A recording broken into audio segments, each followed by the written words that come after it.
isang payak na baryo, mayroong isang puno na labis na kinatatakutan ng lahat, ang puno ng lansones.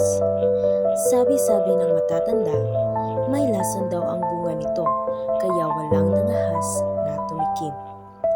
Ngunit sa kabila ng takot, may isang matanda at ilang mga bata na matututo ng mahalagang aral. Na hindi lahat ng sabi-sabi ay totoo at ang tapang ay magbubukas ng biyaya para sa lahat.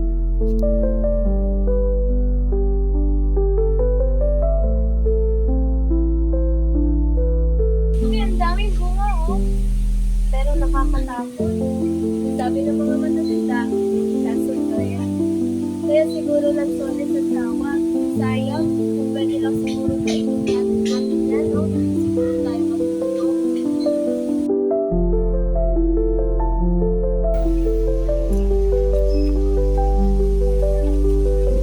Ay, ang dami-dami bunga. Ngunit ni isa wala man na nakinabang. Sayang naman ang hiyayang ito.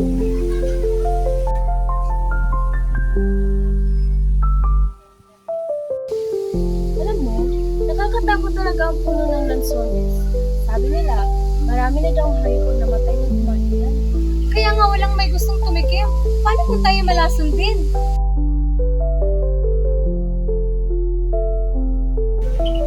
Ay, Panginoon. Kung ito ay totoong lason, kung na lamang po ang ninyo. Ano naman? Ngunit kung ito nga, ay mabuti gawin niyo na lamang pagkain para sa lahat. Nice. Ito na. Subukan ko na. Matamis! Hindi ito lason! Abay, hindi nga ito lason! Anak! Hindi kayo! Tikman niyo ang lansones! Lansones ito! Hindi ito lason! Napakatamis! Totoo po ba, Lola? Baka naman mapahamak tayo. Huwag kayong matakot. Tinikman ko kagabi. Buhay pa naman ako, hindi ba?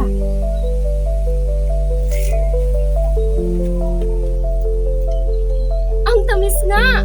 Parang pulot! Salamat, Lola! Dahil hindi ka natakot subukan. Wala totoo ang sabi-sabi. Ang lansones pala ay handog ng Diyos, hindi parusa. Lagi nating tatandaan, huwag basta-basta maniniwala sa mga sabi-sabi. May mga bagay na dapat mong subukan bago husgahan. Alam! Mula noon, nakilala na ang lansones bilang isang matamis na prutas.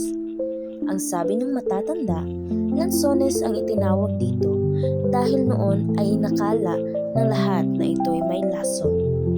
Ngunit kalaunan, naging sagisag ito ng biyaya